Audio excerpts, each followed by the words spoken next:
Welcome. Apparently I've got update data for Master Detective Archive's rain code. Anyway, welcome back to Fire Emblem Engage. It's always funny when, like, a game you haven't played for ages gets an update out of nowhere. That happened with Xenoblade Chronicles 3 a few times earlier this year. I know one of them came from, like, the amiibo, like the Pyramithra amiibos being released, but another one didn't seem to coincide with anything. Anyway, back to this actual game. Today we're going to be doing the Paralogue Frozen Fortress, which I have been dreading for a very long time, and the reason is, this is my least favourite Paralogue in the game. Not because it's particularly difficult, it's actually very, very easy to cheese if you do it right, but because they did this map so dirty, and it's one of my favourite maps in my favourite Fire Emblem game, so this hurts a lot. You'll see, I'm going to rant about this one, oh boy. And it's a shame because, like, every other Paralogue is fantastic. Like, fun gameplay and a nice callback to the original. This one, they did it dirty. Hey, look. It started snowing. I'm certain I've been here before. Or someplace just like it. Well, yeah, there's gonna be a distinct lack of dragons smashing through walls this time. Where do you think we are, Micaiah? This looks somewhat like Castle Nox. I battled Ike there once. Huh? Castle Nox? You fought against Ike? Yeah, Aaliyah's like, wait, what? This is the first I'm hearing about it.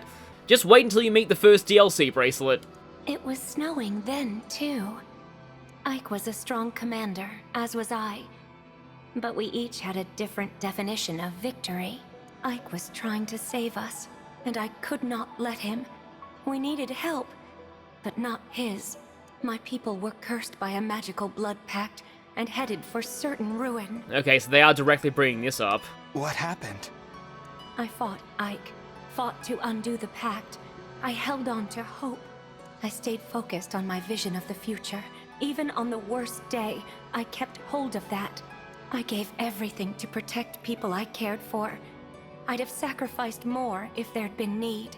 That vision is what made it possible for me to survive the war. I think I know now why we were brought here. Teach me how you never broke in the face of despair and fear, Micaiah. Yeah, so this time it's Aaliyah issuing the challenge. So, you've figured it out then? The point of this trial? Well then, face me in battle, and do your best to be victorious. If you win, our bond will strengthen, and you'll be able to draw on my power like never before. Which basically just means that people will be able to use A-rank staves, which I could definitely use on Ivy.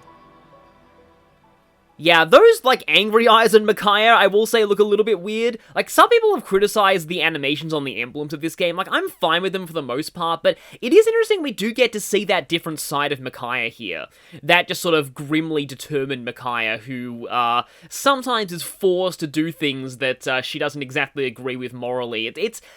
Micaiah's an interesting character in that people used to really hate her when Radiant Dawn came out, and then she's been kind of vindicated. Oh yeah, by the way, we're getting a tutorial for this now, so that's a thing. Okay, we've got a full deployment limit of 12 here. That'll mean the whole main team is going into this one. So, this map. We do have a lot of siege weapons, just like in the original. I believe this was the ballista manned by the infamous 313 Archer originally. But, okay, I'll go more over the problems of this map as we play it, but here's the main issue is these stairs right here. Basically, there's a whole bunch of choke points on this map, and all of them are totally open in this version. Whereas in the original, these choke points had ledges. Cavalry couldn't climb ledges, and infantry would need to spend movement to climb up them. Attacking from above a ledge gave a major accuracy bonus, and attacking from below a ledge gave a massive accuracy penalty. There were also a whole bunch of NPCs who could handle choke points for you, along with this area being an extra reinforcement point, meaning that you needed to worry about enemies coming from here and potentially circumventing your entire defenses. You don't need to worry about that at all here, and as a result, this map becomes kind of a boring slugfest where you just put people on these choke points and just wait for the enemies to come to you. It's just kind of a shame. This is just one of the rare maps that I feel doesn't really translate well to Engage's mechanics. Also, we have a thief with 3 health bars next to Micaiah. Obviously, he represents Soth. It's kind of funny that he's actually taking the place of Soren in the original map, because Micaiah is actually where Ike was as the boss of this version of the map. And this is another reason why this map is kind of weird. Micaiah doesn't even have any staves. I've looked up, I'm pretty sure she doesn't even have staves on Maddening, which is especially bizarre. You'd think they'd make use of, like, her broken abilities, but no. In practice, Micaiah is just a really squishy mage that you can very easily rush down from the start of the chapter. It's not hard to cheese this one. And normally you'd have Lagoos down here, but there's no real analogs to those in this game, except for maybe some of the DLC enemies. I've got Yunaka here because she actually has special dialogue with Micaiah, and I think she's actually my best shot at taking down Micaiah. And, of course, Alira's up here. Yeah, Alira is back in Divine Dragon, though, so, yeah, maybe he'll be able to do some combat, we'll see. And now Emblem Rings. I need to swap some Emblem Rings back around. You got Ike back. I think actually most people have their original emblems reclaimed now. Well, except Ivy, because, you know, Micaiah. But I guess this is an excuse for me to use Olwen again. I feel like it's been ages since I've used her on Ivy. And okay, enough preamble, let's get going. You've got to earn this. Defend yourself. That's kind of funny since, I cheesed this map when I first played. Less because it was difficult and more just because I didn't like it. So we do have to defend this area. Go ahead. And it's admittedly a little bit more likely that the enemies will break through than it was in the original game. But still, Let's it's do just, this. I'm not a huge fan of this. Unit has no bow, okay. I wonder if you put a bow in your inventory, if you can still use that. Let us be off. Well, okay, one of the only good things about this map is that we do at least have a variation of Bearer of Hope playing, and Bearer of Hope is one of my favorite songs in Radiant Dawn, and in fact one of my favorite map themes in the whole series. Just realized I probably shouldn't have put Tamara in the area with a bajillion axes. So now I'm actually wondering whether none of you are gonna double Amber. Just a little concerned about that Belongo, but if I do this, I should be able to take most of them down with a Great Ether.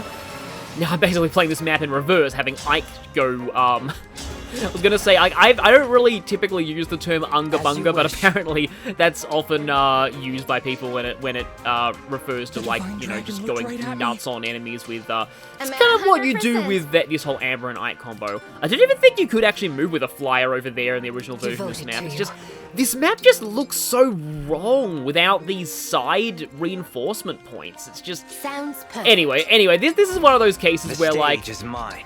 obviously, this map was gonna be under a lot of scrutiny for me because I am a gigantic Radiant Dawn fanboy, so that's, yes, gonna be kind of an issue, but, we're gonna be rushed fairly soon, and Open up shop. here is something incredibly sad. Oh wait, no. I have to actually attack someone in order to use Celica's warp. Well, let's not do that then.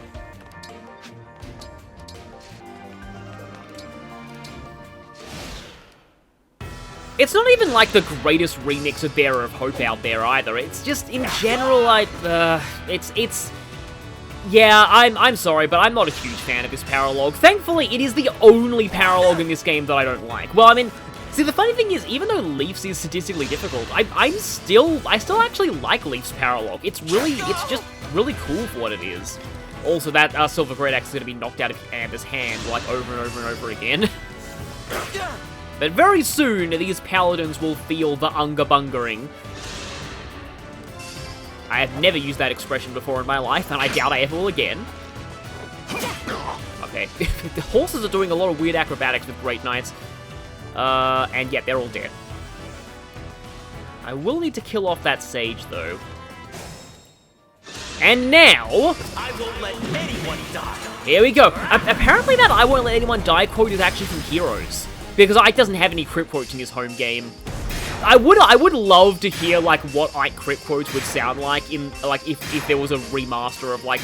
See, I'm not sure I really want, like, a full-on remake of Path of Radiance or Radiant Dawn, but if there was a remaster, like Nocturne remaster with full voice acting, that would be fun. And, I'd love to hear, like, some really snarky critical quotes from Ike, because that would be amazing, especially with Soren, too. We may get to hear some snarky Soren critical quotes in this game, though. Just saying. I'm still alive? I mean, I'm sort of playing coy with who the DLC emblems are, but I probably don't need to because, like, you know, the whole sales pitch for the DLC emblems is knowing who they are. Because, you know, you wouldn't really buy the DLC if you didn't want the emblems. And yeah, I can already lure Micaiah if I wanted. But first, let's, you know, I'd probably rather... In fact, there is no way I can do this and not get broken, so I'm just gonna go ahead and use my longbow.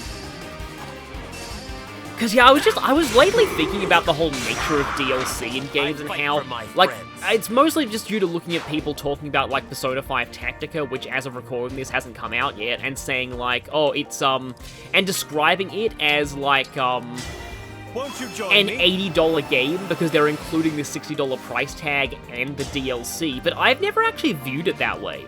Part of the reason why it's always frustrating when you just barely don't kill something, but, the part of the reason why, I like to make an effort not to use DLC in the main story of my playthroughs is because I treat a game as an entirely complete experience without DLC. And I treat the DLC as just, like, an added bonus that you can optionally choose to go for if you like the game enough. Like, that's how I treated the Xenoblade Chronicles 3 DLC. I bought that DLC because I really liked the game, and I just wanted more Xenoblade 3. Not because I felt the game was incomplete without it. And I know that's not how a lot of people see it, and, like, and a lot of people do act like Day 1 DLC is just, you know, that should have been sold with the main game. And I do think there is definitely merit to thinking that way. Personally, the only time I get mad about DLC is when it is, like, actually content that is on the disc but still locked behind a paywall. And I think generally companies have stopped doing that. Like, that's the kind of DLC that I do actually really, really dislike. It's part of why I didn't buy the DLC for, Persona 4 Arena Ultimax when it first came out, just because all of that was just characters like Marie and a certain other character, I won't say because spoilers, who were actually on the disc, but locked behind DLC, which was, yeah, kind of a thing. That also happened for, I think there was a lot of controversy regarding, Stay focused. Tekken Cross Street Fighter Cross Tekken. Tekken Cross Street Fighter hasn't even come out yet and probably never will. But there was a lot of controversy over that because of the way that, like, that game had... and then I found out on an episode of what happened that it turns out the reason why that happened, I believe Yunaka actually dies if she gets hit by both these generals, doesn't she? Okay, sorry, we might have to focus here a little bit, but, yeah, the actual reason why, that DLC worked the way that it did was because it was actually meant to be a timed exclusive on the, PlayStation, like, on a PlayStation Vita version, but then it turned out that, people just data mined it, and then, they were like, can we just release this, when, you know, can we just make this part of, like, the release? People all know it's coming now, and then they were just told no by the Capcom executives. But anyway, that's totally irrelevant to this paralogue. Speaking of totally irrelevant, it looks like Anna's gonna be totally irrelevant to this map, if it comes down to it. Wait a minute, that might have been a terrible, stupid idea. Okay. Okay, I barely got straight by that. I think what happened there was that the enemy, like, movement ranges changed when she moved because something was blocking that sniper. And I didn't think the sniper was going to be able to attack. Also, Tamara gets broken here, unless she dodges. Okay, she dodged, nice. But she did not, and I really should use the Rider's Bane. I completely forgot to use the Rider's Bane last time. Okay, that's a lot of reinforcements, yeah.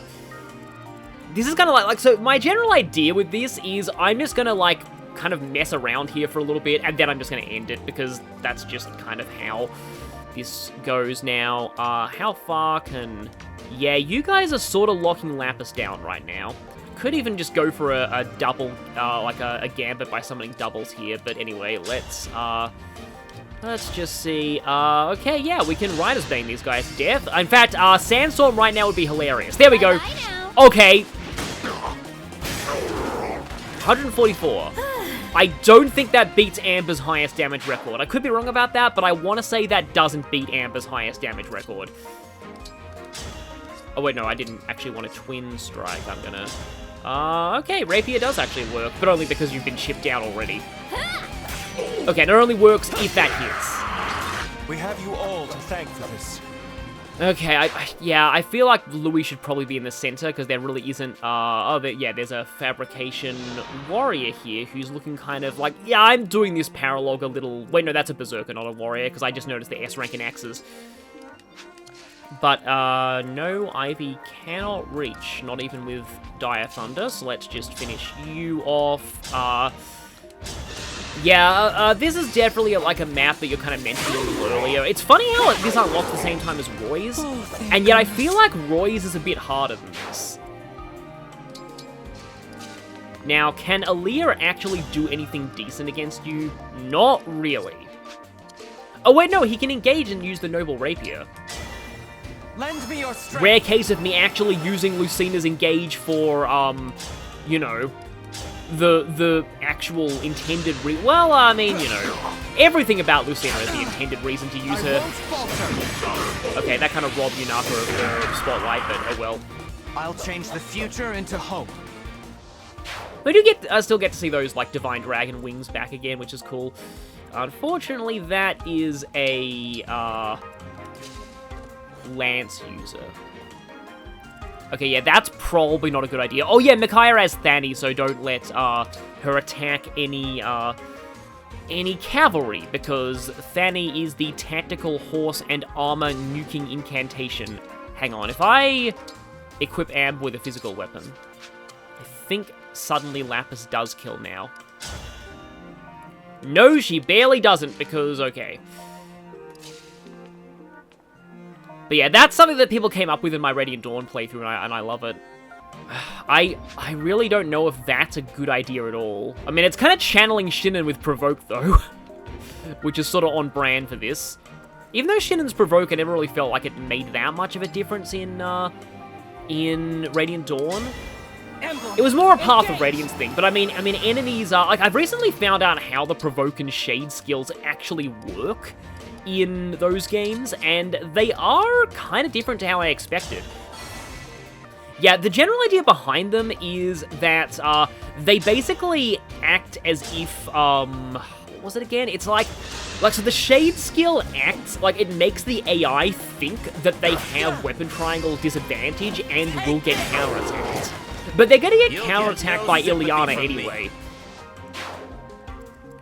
Meanwhile, Shinnen, like, Provoke doesn't really mean a whole lot for Shinnen because, he's already, like, an archer who can't counterattack in melee, so, generally, enemies are gonna prioritize going for him anyway.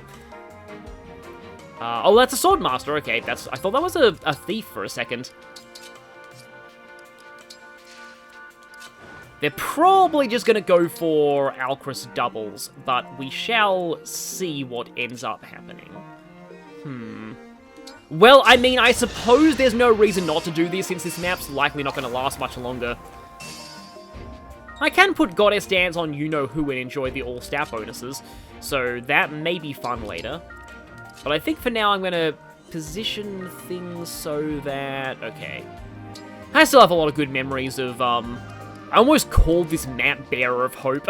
I still have a lot of good memories of playing this, 313. In fact, what if it was... Now I've completely forgotten what 313 is even called. Is it called? No, Blood Contract is 312, right? I think Blood Contract is 312, or maybe that's what 313 is. I can't believe that, like, 313 is such an iconic chapter in Radiant Dawn, and I've forgotten what it's actually called. But yeah, oh, hi, Micaiah.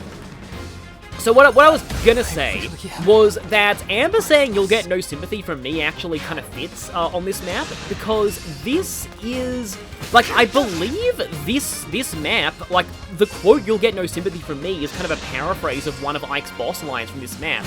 He says something like, "I'll show no mercy to my enemies, that includes former allies too." Like, it's not actually "you'll get no sympathy from me," but it is the closest he gets to saying that quote in any of the games.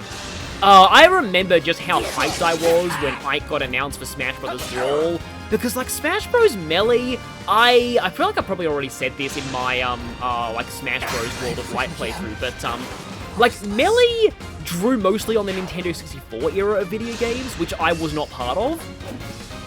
So, also you have a Death Wish.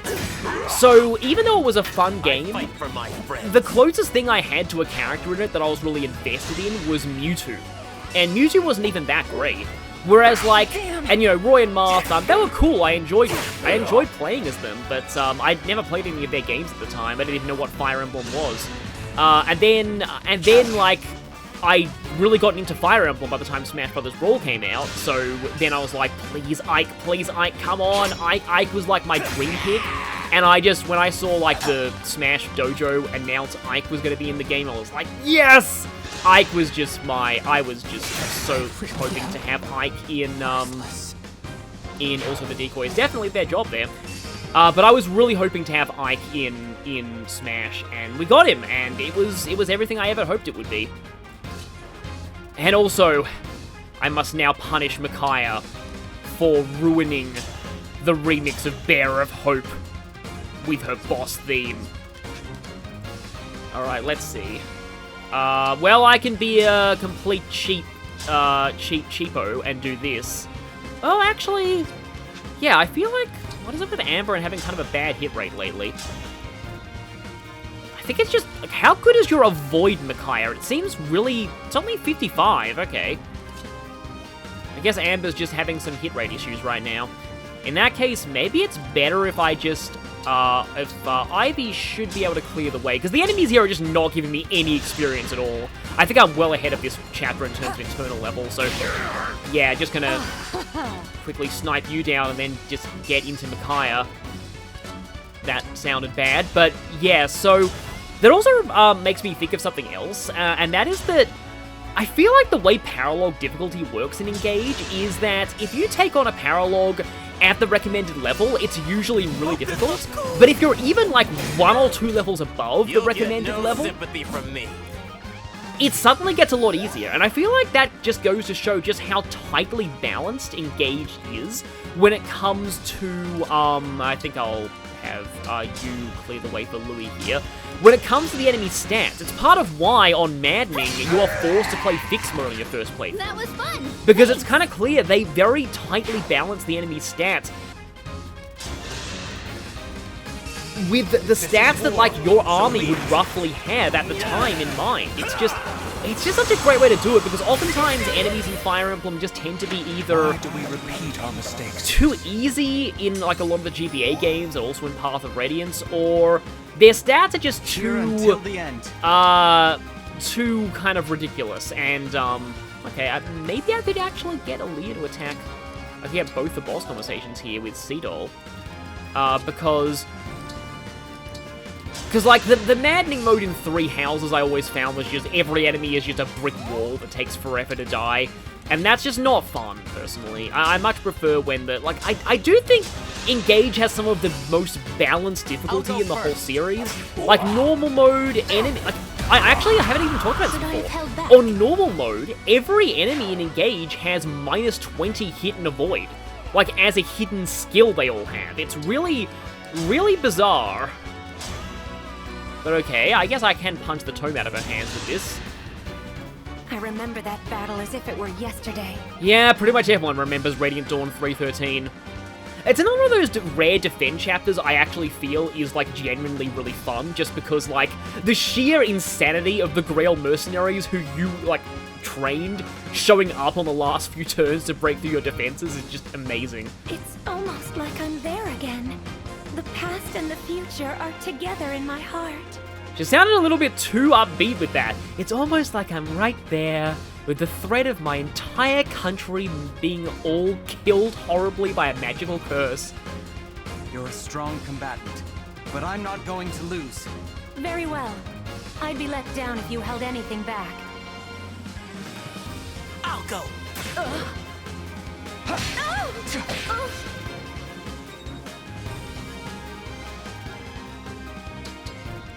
Wait. Soth's Gold. Right. I don't even know if I can get that right now. Huh. Completely forgot about that, and you know... Okay, I feel really bad about this, but I mostly did that with Aaliyah just to get the, conversation, so I think I should be able to take down Soph. I used to call him Sooth, but that's definitely not how his name is meant to be pronounced. Or, as I also occasionally called him, Little Soothy the Lame. Because every character I didn't like in Fire Emblem was insert name here, the Lame. Including the king of that, Zealot the Lame. Oh hey, finally the parallel file shot's actually doing something. Our bonds give me strength. So okay, the reason why I did that was so that, I suppose I can get a bit of Divinely Inspiring going. Oh, I actually need to use a longbow. I need to get stronger until no one can beat me. So how do I do this? I need to beat 2 more health bars on you. I think I have to dance for Jean here. Stay focused.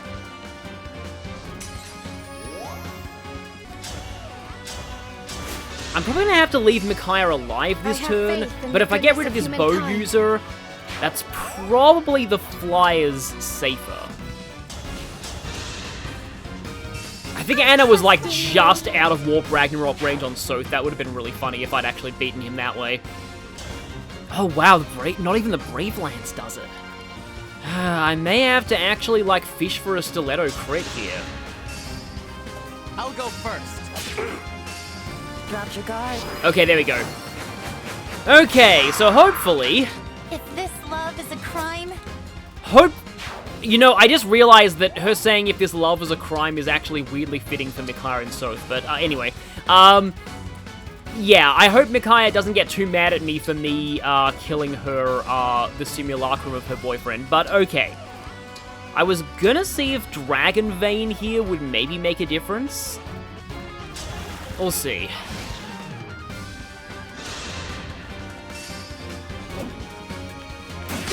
Okay, chain attacks on Amber is bad. We have established earlier that Amber really does not like chain attacks. My legend starts now. Okay, well, I mean, at least you guys aren't damaging him.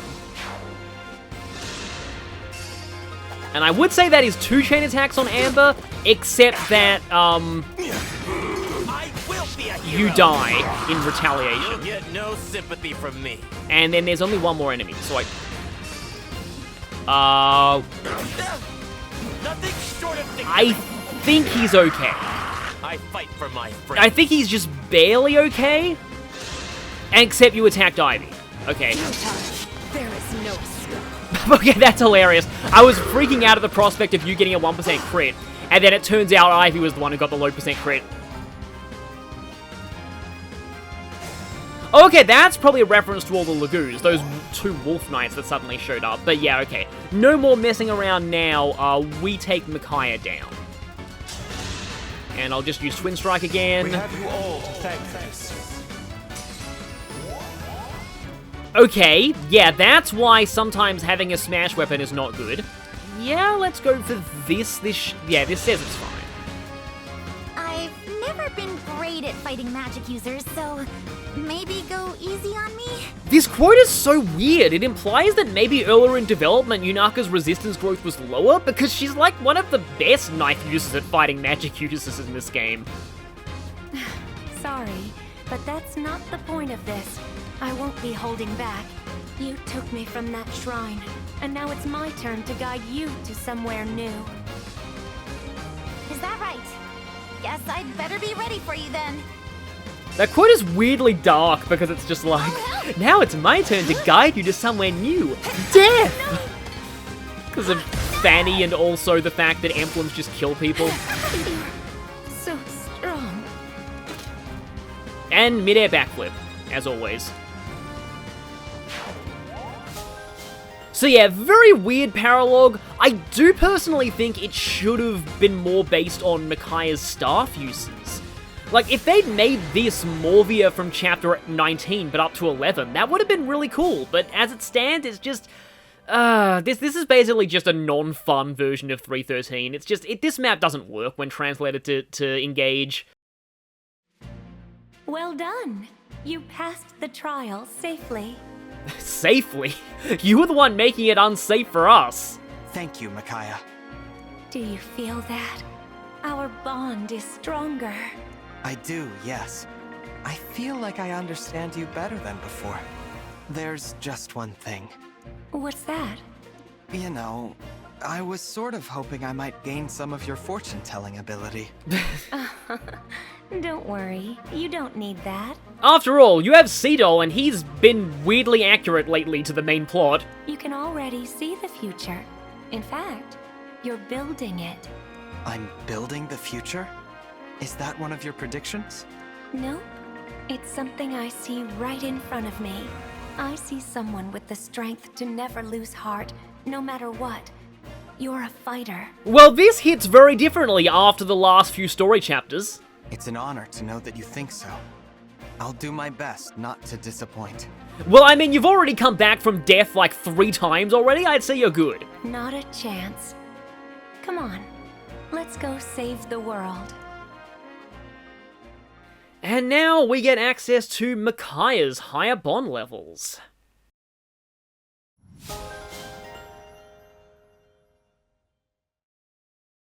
Micaiah's stat bonuses cap out at +6 luck, +5 resistance, and +4 magic. She's already very strong even before doing her paralogue, so what does this do for you? It's mostly Cleric Plus and Plus Plus, which let her user wield staves up to rank B and A respectively. At Bond 18, any character has access to every staff except the S rank one, and can utilize those with her amazing augment skill. But note that neither of these skills can be inherited. Her Bond 15 weapon is the tactical horse and armor nuking incantation, Fanny. It has 11 might and is effective against cavalry and armored units, which is nice in theory, but once again, if you're using Micaiah for combat, you're using her wrong. Since Cleric can't be inherited, Micaiah's higher levels of skill inheritance are pretty barren, but they're still useful. She gives resistance +4 and 5, and the 3 highest versions of Staff Mastery. Hit +30 with status staves is incredible, making freeze and entrap nearly guaranteed when combined with Byleth's Divine Pulse, and they're very cheap in terms of SP, so I highly recommend these. I can't believe I did not make the obligatory reference here. Is it the Dawn Maiden? No, it was just a bird. So, silly voice acting aside, and Radiant Dawn definitely has some silly voice acting. To wing, brothers! Keep up with me if you can! It's just like, I mean, admittedly, Radiant Dawn was the first Fire Emblem game to really try and have fully voiced dialogue sequences, like in the final chapter, so you can kind of, Oh, that's interesting. Well, I mean, yes, you will tell the amazing story of the disappointing version of 313. But no, yeah, like, yeah, so if anything, Radiant Dawn kind of paved the way for Echoes to introduce fully voiced dialogue scenes, and this game too. So you kind of got to give it credit for that, even if its actual voice acting was like, I haven't heard what Radiant Dawn's voice acting sounds like in Japanese. I doubt it's much better. Like I could be wrong about that, but like what I've seen to have noticed is, like, even, like, for example, the Fire Emblem OVA, like, it was pretty mediocre voice acting even in Japanese, but that's neither here nor there. So Radiant Dawn itself, Radiant Dawn I find very fascinating because it's a game that has gone through such a massive vindication by the fanbase. It's kind of hard to think these days, but back when Radiant Dawn first came out, it was basically received exactly the same way as Engage. It was like half of the fan base really loved it, and the other half thought that it was the worst abomination to ever exist. It was an insult to the entire franchise. Don't think there are hot springs in Radiant Dawn, sorry. And what's interesting is that the game, as the game aged and people went back, they've realized they were a lot harsher on this game than they kind of should have been. They've kind of realized, Actually, the gameplay of Radiant Dawn is pretty solid. It's funny because I saw a poll on the Fire Emblem subreddit about, like, which are your favorite games for, like, gameplay and story, and some people were surprised that Radiant Dawn ranked so high on gameplay. But, yeah, it's like, Indeed. people have said that Radiant Dawn's gameplay story integration is quite good. Like, the chapters with the Dawn Brigade are very difficult because you are just a ragtag group of, like, minor rebel sort of basically just villagers, whereas Ike's group are actual seasoned heroes of the last war, and therefore their chapters are a lot easier and they're much more powerful. But I also love the switching perspectives. It's kind of the way that I kind of prefer that Fire Emblem would handle route splits. Just one unified story that doesn't change based on your choices, but you see different perspectives of the same war. Like, to be honest, Three Houses might have been cool that way, if you actually got to play different sides of the war in the same game. I'm not saying Radiant Dawn's story is, like, perfect or anything. I do think that Path of Radiance broadly is better written overall. Radiant Dawn has better highs, but it also has a lot of, has lower lows. Especially, I do think the Blood Pact is probably one of the most objectively bad plot points that's been introduced in any Fire Emblem game, in my opinion. It doesn't totally drag down the story for me, but, like, I legitimately think it is worse than anything in Engage, even Engage's most controversial things. And yeah, again, the gameplay has been pretty vindicated. The thing I like about Radiant Dawn gameplay as well is that it does a great job of making you feel very powerful. Like, your stats cap out at, like, 50 in most of your best areas. Bonus experience can compensate for anyone's flaws. You can basically cap every stat on every character you're using very, very easily. But at the same, and also you've got, you know, mastery skills, which I like to joke are essentially called enemy instantly dies, because that's the effect of every one of them. But at the same time, enemies don't feel like pushovers. By, like, endgame and Part 4, the enemies are still quite strong. You can still quite easily lose people if you're not careful in Radiant Dawn. And that's not something that can be said for many Fire Emblem late games, which are usually kind of a joke once everyone starts gaining power. And I have always loved, like, I absolutely adore the blessed weapons system. Like, that partway through the final chapter, everybody gets their equipped weapons blessed and able to damage the final bosses, but also gain infinite uses.